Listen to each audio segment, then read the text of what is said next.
Abran cancha. Abran cancha.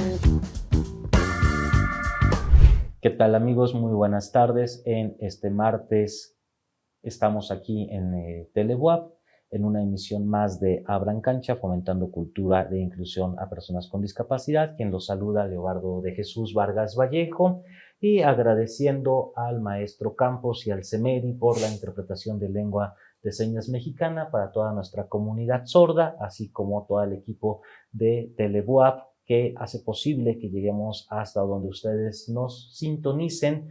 Y en esta ya segunda emisión de Abran Cancha, con mucho gusto de estar nuevamente con ustedes, y ahora sí ya empezaremos a entrar en materia de los diferentes temas que abarcan la inclusión de personas con discapacidad.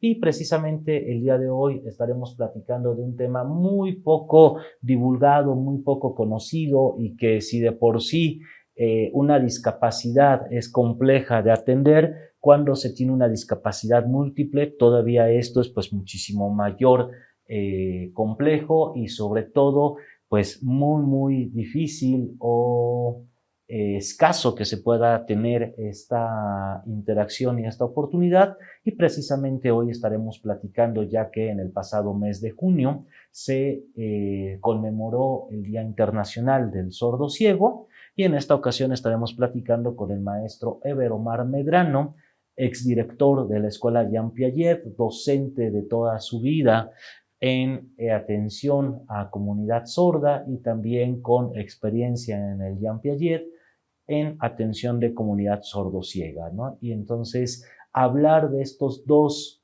principales sentidos ausentes en una sola persona y poder generar un proceso de integración, de educación, de comunicación, pues es bastante complejo, y casi suena como misión imposible, mi querido Omar. Me da muchísimo gusto recibirte en los estudios de Telebuap y pues bueno, platicar de este tema que es muy poco conocido, muy poco visibilizado, que es precisamente la sordoceguera. ¿Qué es una persona sordociega? Y pues principalmente darle a conocer esta parte, a lo mejor a quien tenemos más ubicados por el cine, por los medios de comunicación, porque fue una persona muy sobresaliente, pues fue precisamente Helen Keller, pero pues es la excepción de la regla. No comúnmente escuchamos a personas sordociegas o visibilizamos en la cotidianidad a el sordociego, Mar. Sí, bueno, buenas tardes. Muchas gracias por la invitación. Y sí, específicamente como dices, la sordoceguera es una discapacidad poco conocida. Posiblemente mucha gente, como bien dices, pues únicamente ubica a Helen Keller y como que es algo muy lejano y por lo tanto también olvidado.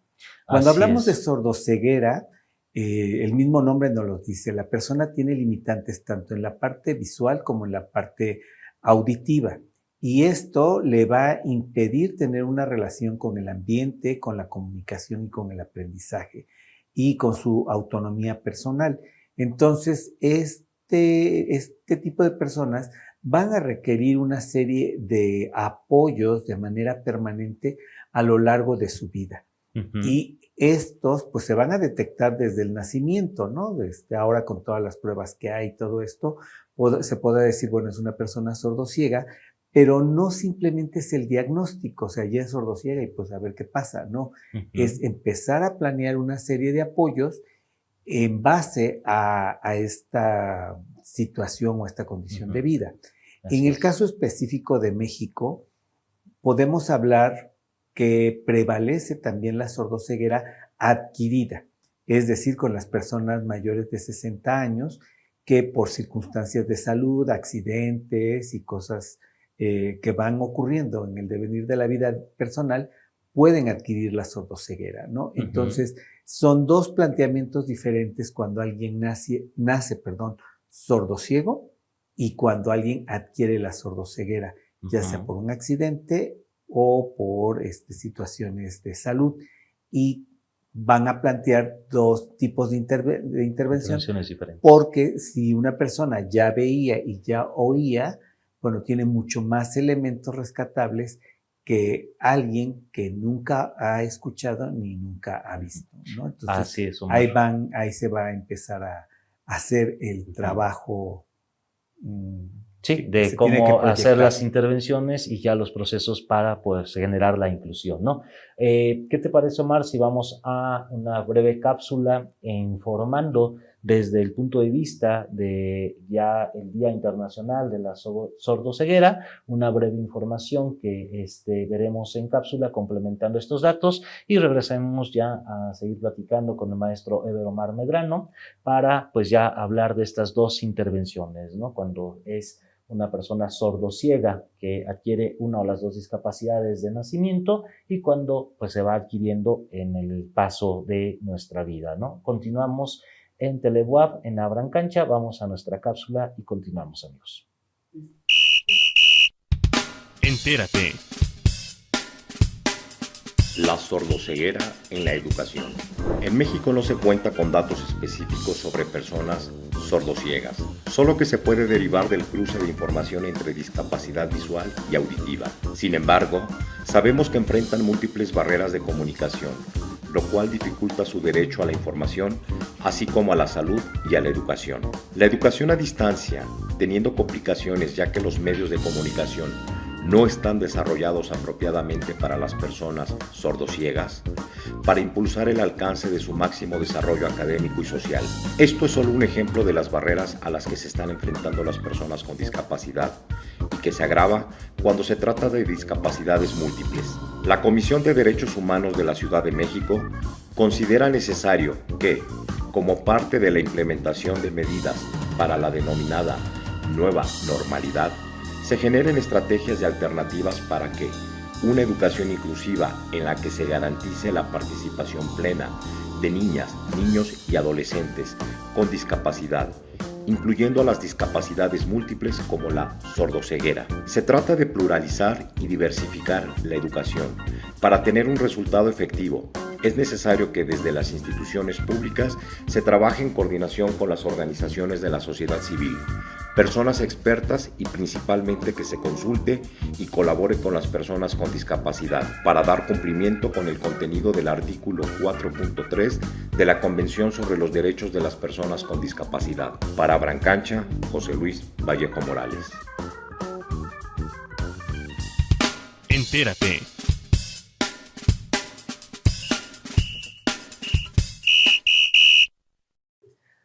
Bueno, amigos, pues ya una vez que vimos esta cápsula de lo que es la sordoceguera, continuamos con el maestro Ever Omar Medrano y pues decías antes de hacer esta intervención de la cápsula que tenemos dos tipos de personas sordociegas, las de nacimiento y las adquiridas, y obviamente cada una de ellas necesita diferentes contextos de intervención. ¿Cómo podríamos ir determinando o pues dividiendo estos dos tipos de intervención y sobre todo pues algunos principales tips a nuestros amigos televidentes para poder saber, pues primero diagnosticar, identificar que puede existir la discapacidad múltiple en algún familiar y después cómo también ayudarle, ¿no? Sí, yo creo que la primera parte en cuanto al diagnóstico, pues este es meramente del área médica y donde ellos cuando nacen los chicos, pues descubren desde la aplicación del ADCAR una serie de situaciones, ¿no? Y en el caso de los adultos, pues puede ser degenerativo o después de algún accidente. Pero creo que en ambas circunstancias, el primer paso que se tiene que dar es la evaluación familiar. ¿Por qué tenemos que partir de la familia? Una, porque se tiene que establecer la red de apoyos que se tienen que brindar a estas personas, ¿no? A veces nos enfocamos mucho en la persona con discapacidad, pero hacemos de lado a los hermanos, a la pareja, a la misma madre. Yo hablo de la madre porque regularmente es la que siempre se queda al frente, ¿no? Pero tendremos que ver, bueno, esta familia cómo está constituida de manera nuclear. Es el primer hijo, o sea, es papá, mamá y el niño, o viven los abuelos. ¿Cómo son los apoyos que se van dando? Es importante reconocer quién tiene la jerarquía mayor en esa familia, porque a veces las trabajadoras sociales, los especialistas, se dirigen mucho a la madre, por ejemplo, ¿no?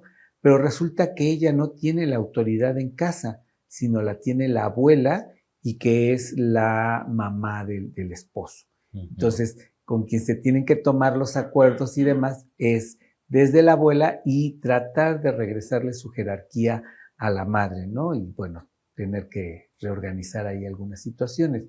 A partir de saber cómo está estructurada la familia, qué tipos de apoyos se van a brindar, porque mientras la familia, los cuidadores no estén en las mejores condiciones, no van a poder brindar el apoyo específico a la persona con discapacidad o a cualquier otra que requiera una atención especial.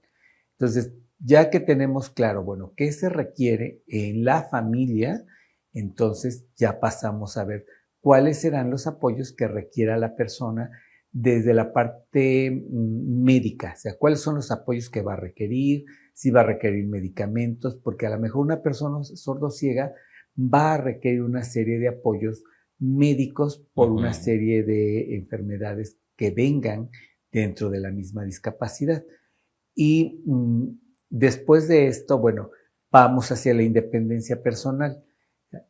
¿Por dónde vamos a empezar con esta persona que aprenda a comer sola, que aprenda a desplazarse en algún lugar, en específico dentro de la casa?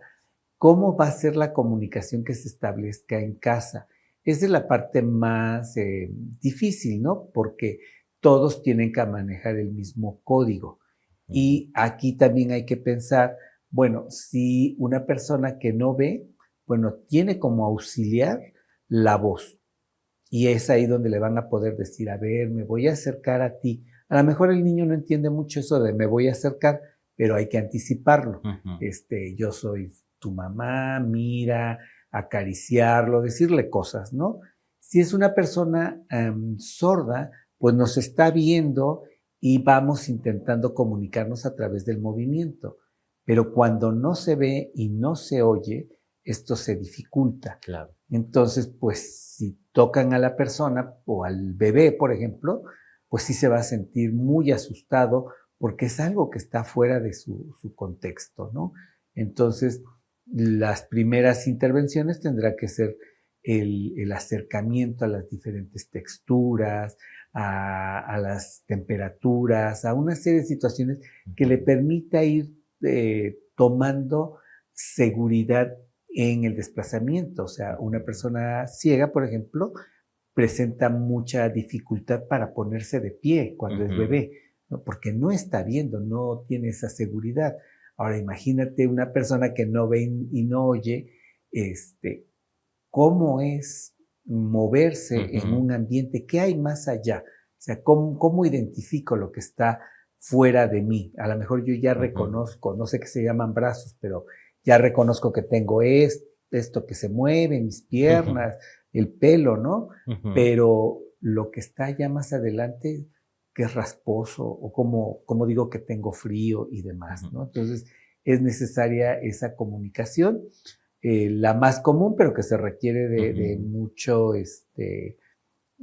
trabajo antes, durante, es la dactilología en la mano de la persona sordociega, pero no nada más es llegar y tomarle la mano y decirle, esta es la A, esta es la B. No, o sea, implica muchas cosas que hay que trabajar antes con la persona para que vaya identificando si le agrada, si no le agrada.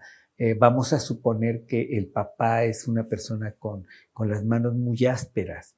Entonces, para el niño puede ser algo no grato, ¿no? Entonces, a diferencia de las manos de un hermano que a lo mejor no hace mucho, pues tiene unas manos más suaves, más tersas, ¿no? Entonces, o a lo mejor esas manos grandes y rasposas le dan más seguridad. No lo sabemos. Así es. Son cosas que se tienen que ir trabajando con los chicos y con los adultos, pues por lo mismo, igual a ir trabajando en reconocer. Esta parte va a ser un poco más difícil, ¿no? Porque si ya hablamos y de momento no escucho lo que el otro me está diciendo, híjole, está medio difícil, ¿no? Así es.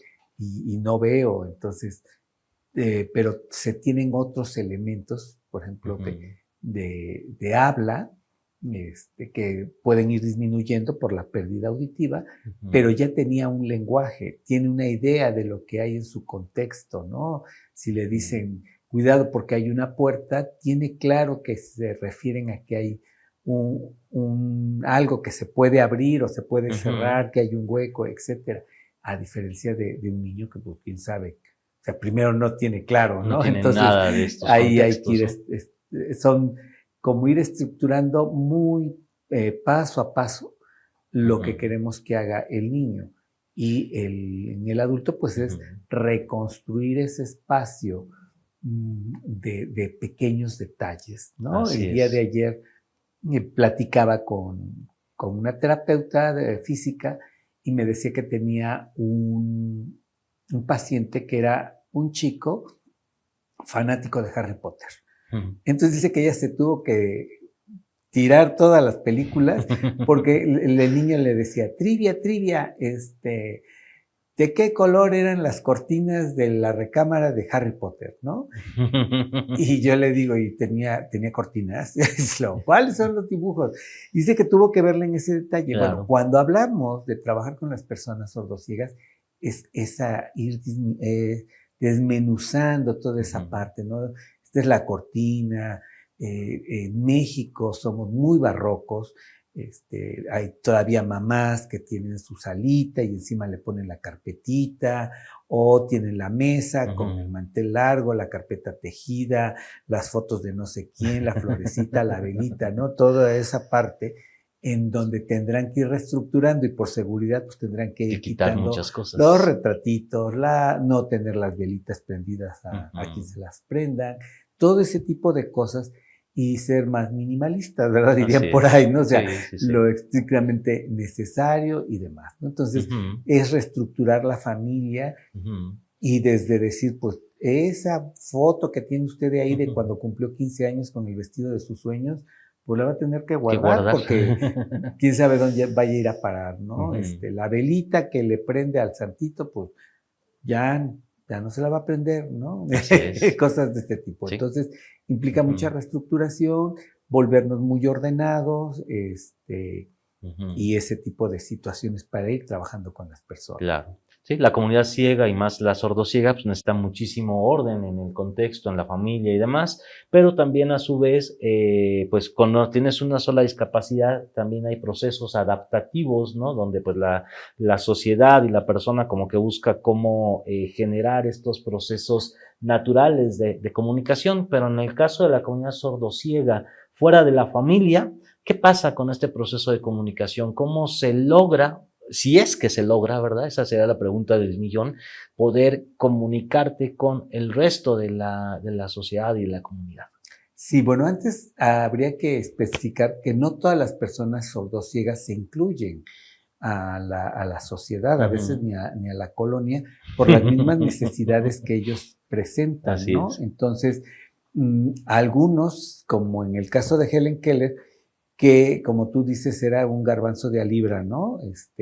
Y las condiciones de Helen Keller, o sea, era una chica con recursos económicos, tener a Anne Sullivan como maestra, bueno, también, porque todo el mundo dice, ay, Helen Keller, muy lista, sí, pero tan lista como Sullivan, claro. Anne Sullivan, y que puede estructurar una serie de acciones y decir, bueno, pues, por aquí le vamos a empezar, etcétera, ¿no? Entonces, pues sí, no hay que demeritar el trabajo de ninguna de las dos, y en este caso es, ¿qué es lo que esta persona tiene? Porque si el estar afectada la visión y la audición también afecta a las situaciones cognitivas, o sea, no tiene contacto con el ambiente, cómo estructura, hasta dónde puede estructurar lo que es frío y caliente, lo que es rasposo, lo que es liso, cómo lo asocia con lo rasposo, a lo mejor con el estropajo, lo calientito o lo tibio con algo grato y lo caliente con algo peligroso, lo frío a lo mejor con algo no tan grato. Y digo, a lo mejor porque a lo mejor a la persona le gusta lo frío, ¿no? Entonces, A lo mejor lo vincula con un helado, ajá, sí, etcétera, ¿no? etcétera, ¿no? Entonces, el que se puedan poner de pie, etcétera. Y ya con la comunidad, pues implicaría este serie de situaciones de poderse comunicar en ese lenguaje alternativo y que lo conozcan el resto de la comunidad. En esos casos, pues siempre regularmente tienen un apoyo, ¿no? Alguien que los guíe cuando van a salir a caminar, el poder utilizar ese lenguaje, poderle describir qué es lo que está pasando, si van al parque, bueno, este es un árbol que lo pueda tocar, etcétera, ¿no? La manera en que se vayan acercando, porque a lo mejor primero hay que decirle a la persona, te vas a acercar a algo grande, rasposo, etcétera, o a la inversa, ¿no? Que lo toque, que todo, y ya después explicarle, ¿no? Decirle, se llama árbol, o ahora que ya se utilizan las intervenciones asistidas con animales, bueno, vas a ir con un caballo, mira, siente lo que grande es, etcétera, o con el perro, ¿no? Así es.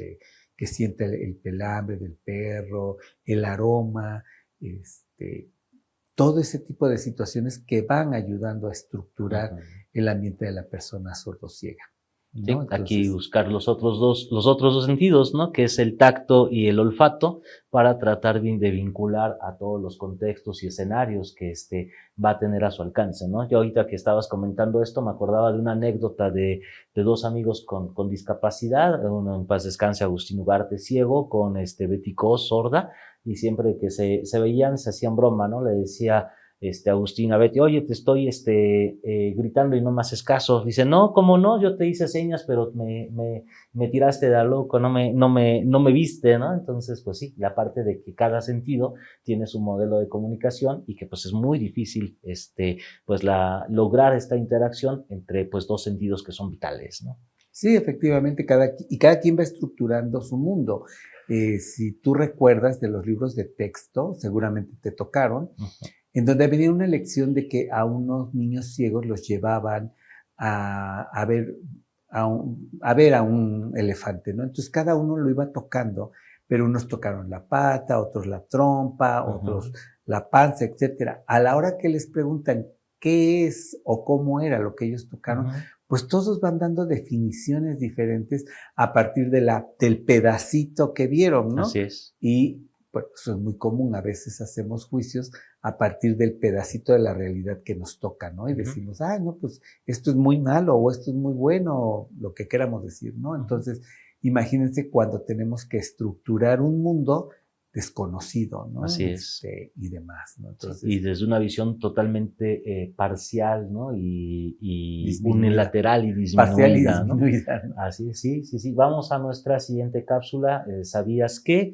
Breve información sobre también el tema y seguimos platicando con Eber Omar Medrano aquí en Telewap. Continuamos en Abran Cancha, amigos.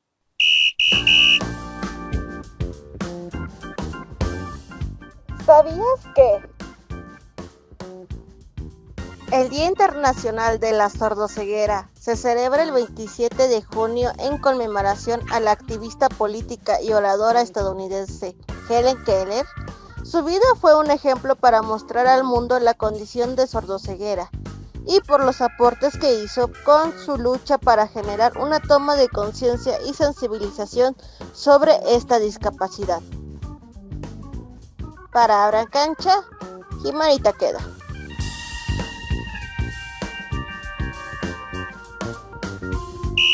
Ok, amigos, estamos una vez más con ustedes, con el maestro Eber Omar Medrano en Abran Cancha, fomentando cultura de inclusión a personas con discapacidad. Y bueno, Omar, el tema de la sordoceguera es muy, muy compleja. Y pues, ¿cómo podríamos dar algunos tips y ir cerrando este tema para todos nuestros televidentes? Bueno, una por la que empezar, la comunidad sordociega es altamente discriminada aún al interior de la misma comunidad de discapacidad, ¿no? También ahí tenemos como ideas falsas, por ejemplo, de momento decimos, no, es que los sordos son la estrellita marinera de la discapacidad. No, no es cierto. No son los mejores. Cierto es que hay cierta inteligencia conservada, pero no los hace los más destacados, ¿no? Y, por ejemplo, lo podemos ver en la misma lengua de señas, que cuando ellos dicen que son sordos, pues así como lo hace el compañero, pues nada más dicen. En cambio, cuando dicen que alguien tiene discapacidad intelectual, hacen una seña, pero el gesto va acompañado de algo no muy grato, ¿no? Entonces, yo les decía a los sordos, bueno, entonces, ¿dónde quedó el respeto, no? O sea, cuando son sordos soy así sordo, y cuando tengo discapacidad intelectual hago la cara así medio chueca, pues no, ahí ya como que las cosas no funcionan. Y en el caso de las personas con sordoceguera, pues es enfrentarte a alguien que no sabes cómo te vas a comunicar con él, ¿no? Se limita mucho la situación. Entonces, la primera parte, ahí sí hay que empezar nuevamente con la comunicación del cuidador. ¿Cómo me puedo acercar a él? ¿Cuáles son las necesidades? ¿Qué puede hacer? Porque tampoco es un objeto, o sea, no, como una planta, ¿no?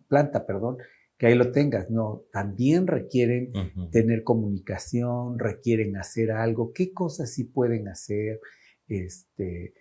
A lo mejor situaciones muy elementales, pueden seguir secuencias para armar cuestiones de bisutería, siguiendo un patrón táctil, a lo mejor bordar, situaciones de macramé, cosas de ese tipo, ¿no? O sea, es muy complejo y no podemos dar recomendaciones generales, ¿no? O sea, a todos se les va a hacer esto, porque va a depender del grado de la pérdida auditiva, del grado de la pérdida visual, si ve menos, si ve más, si qué tanto escucha, y cómo han sido estos respaldos que están alrededor de él en casa, si realmente ha habido un apoyo o desafortunadamente mucha sobreprotección.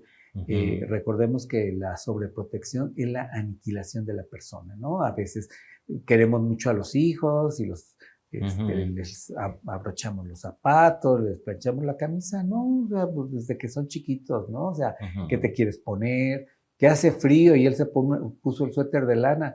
Pues hace calor, ¿eh? Yo no te voy a cargar el suéter. Entonces, pues ya sabe, ¿no? O como las niñas salen con la muñeca, la lonchera y no sé cuántas cosas, y luego la mamá va cargando a la niña, la muñeca y todo lo demás. No, mijita, tú querías traer el mono, pues cárgalo, ¿no? Sí. Entonces, con la persona sordociega, igual.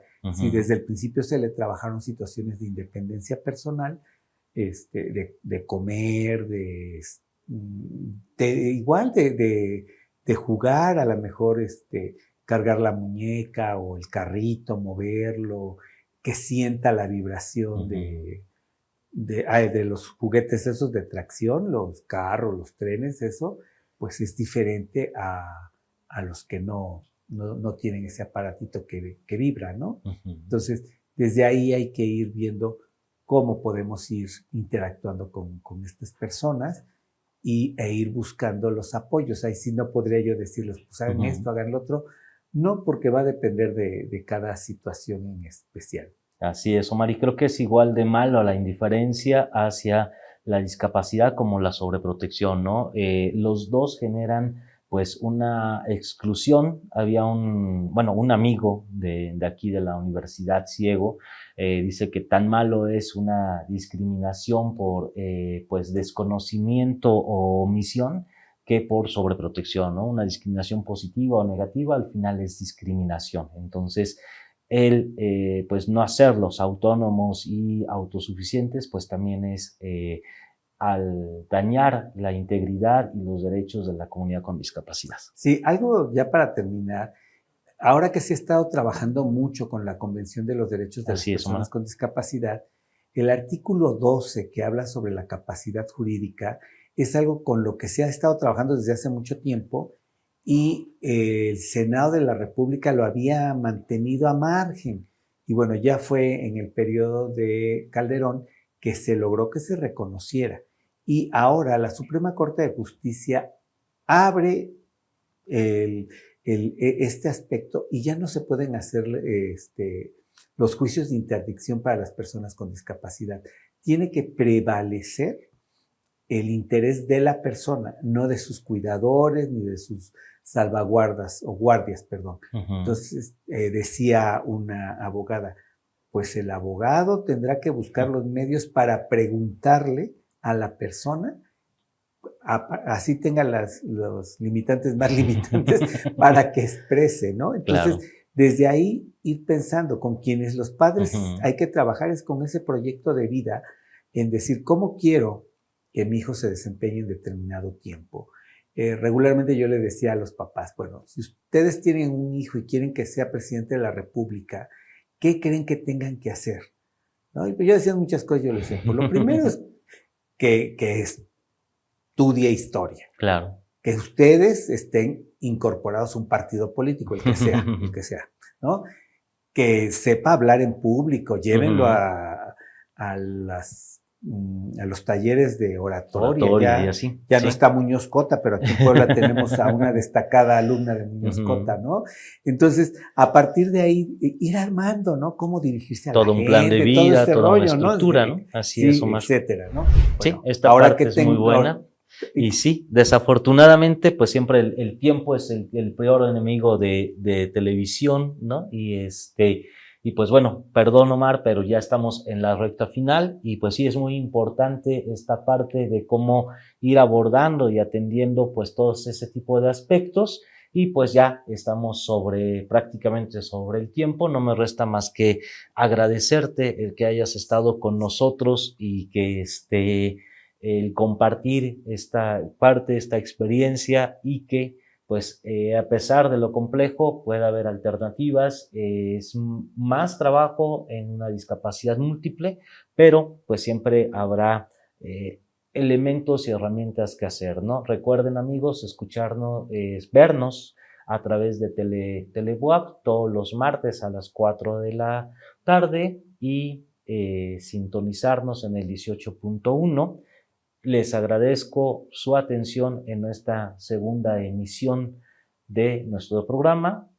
Se despide de ustedes Leobardo de Jesús Vargas Vallejo y agradecemos al maestro Ever Omar Medrano por compartir sus conocimientos con todos nosotros y pues también a todo el equipo de Telebuap y al CEMERI por la interpretación de lengua de señas mexicanas. Nos vemos en la siguiente emisión de Abran Cancha a través de Telebuap 18.1 de su televisor. Gracias amigos.